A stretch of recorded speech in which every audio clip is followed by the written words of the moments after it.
अमृत वर्षणी मुरली को बजाया, सभी सखाओं को बछड़ों को लेकर के चले। सखा कहने लगे कन्हैया कन्हैया भूख लगी है ना? बोला ठीक है कोई बात नहीं, बछड़ों को चरने दो। चलो भोजन सामग्री एक वृक्ष में टांगे थे, सबका दे दिए। सबने अपने अपने घर का टिफिन उतारा। टिफिन तो था नहीं, कपड़े में हाँ रोटियां थी, सब बांध के लाए थे सभी सखा। अब भोग कैसे चल रहा है पता है? सभी सखा बैठे, बीच में कृष्ण बैठे, सब खा भी रहे हैं और खिला भी रहे हैं। कन्हैया ये मेरे घर के बाजरे की रोटी खाएगा क्या, चखेगा क्या? कोई कहता बेजड़ की रोटी खाएगा क्या? कोई कहता ताल मखाने की खीर मेरी मैया ने बनाकर दिया है, 2 चम्मच चक्कर के तो देख। किसी ने कहा अरे कड़ी खाएगा क्या? तो किसी ने कहा खट्टी कड़ी कृष्ण नहीं खाता, मीठी खाता। अरे 1 चम्मच खाकर तो देख। भोग चल रहा था, आनंद के साथ में सखाओं के साथ में भोग लगा रहे थे ठाकुर जी। इस दृश्य को देख रहे थे ऊपर से ब्रह्मा विधाता जी ने। ब्रह्मा जी ने कहा भगवान नहीं हो सकते, ब्रह्मा नहीं समझ पा रहे कृष्ण को। अरे सुनो सुनो भैया, अगर ब्रह्मा कृष्ण को नहीं समझ पा रहे हैं तो आज का मनुष्य अगर कृष्ण को नहीं समझ पाता तो इसमें कौन सी आश्चर्य की बात? ब्रह्मा जो सृष्टि का रचयिता है वो कृष्ण को नहीं समझ पा रहा। ब्रह्मा ने कहा नहीं नंद का लाला नहीं हो सकता। तो जन्म के समय सबसे पहले लाइन में तो मैं ही खड़ा था कि थोड़ी आरती उतार लूं, लेकिन नंद का लाला कोई और होगा, चलो परीक्षा लेता हूं।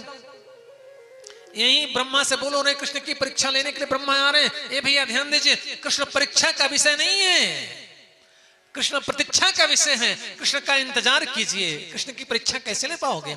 लेकिन ब्रह्मा आए तो ब्रह्मा ने क्या किया? कृष्ण के बछड़ों की ब्रह्मा ने चोरी कर ली। बछड़े चरते चरते आगे चले गए थे तो बछड़ों की चोरी करी।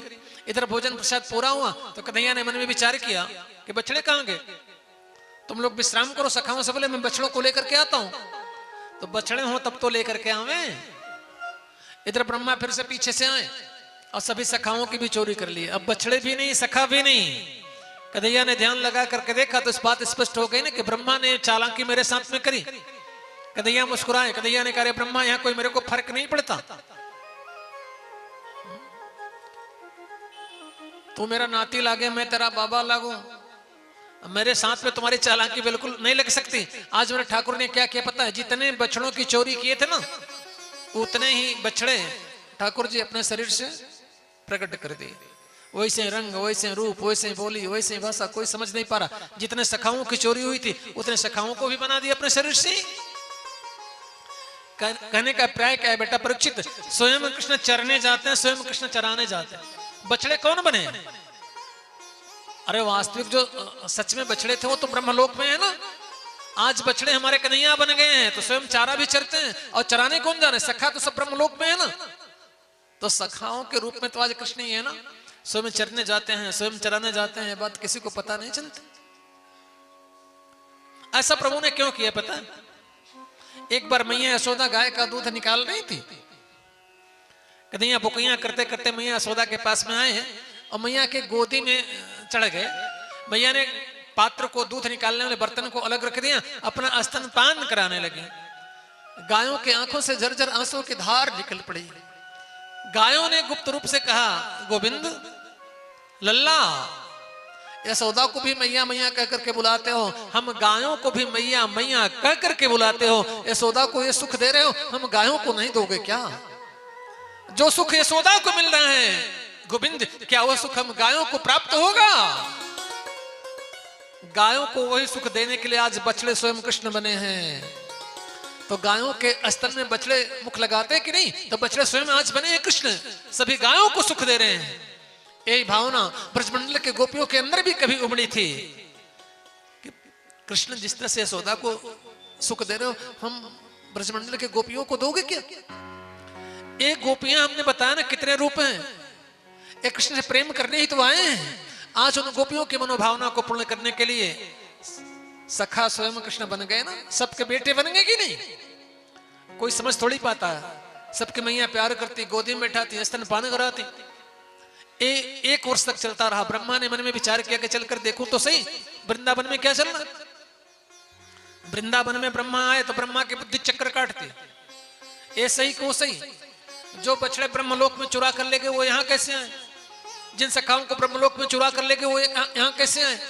ब्रह्मा की बुद्धि चक्कर काटती, कई बार आते जाते हैं। कन्हैया ने कहा चलो मैं भी चलूं एक बार ब्रह्मलोक। ब्रह्मा आए वृंदावन और ब्रह्मा बन करके कन्हैया ब्रह्मलोक में पहुंच गए। द्वारपालों ने प्रणाम किया। अब कन्हैया ही ब्रह्मा बन करके गए गद्दी पर, ब्रह्मा के बैठ गए और कहने लगे सुनो जी, आजकल बहुरूपीय बहुत हो गए हैं ना, एक काम करना, बहुरूपीय बहुत ज्यादा हो गए। द्वारपालों ने कहा महाराज आप चिंता न करो, हम लोग हैं, अगर कोई बहुरूपीय आएगा तो देख लेंगे, क्योंकि प्रभु को पता है कि वे ब्रह्मा आएगा ना, ब्रह्मलोक है तो ब्रह्मा वृंदावन से घूम करके आएगा। अब ब्रह्मा बन करके गद्दी पर बैठे हैं। ब्रह्मा लौट करके आया तो द्वारपालों ने कहा देखो जो हमारे विधाता जी ने कहा बस सच हो गई ना, ये बहुरूपीय आ गया। क्यों जी कहां से आए, बड़ा सुंदर रूप बनाया हो। ब्रह्मा ने कहा क्या कर रहे हो, भांग खा रखे हो क्या? अरे तुम्हारा विधाता तुम्हारा मालिक। तो द्वारपालों ने कहा हमारे मालिक तो गद्दी पर बैठे हैं, तुम कौन हो गद्दी पर? ब्रह्मा ने कहा ठीक है, अंदर नहीं जाने दोगे तो बाहर बैठ लेने दो। बाहर बैठ करके ब्रह्मा ने ध्यान लगाया और जैसे ब्रह्मा ने ध्यान लगाया सारी बात स्पष्ट हो गई जी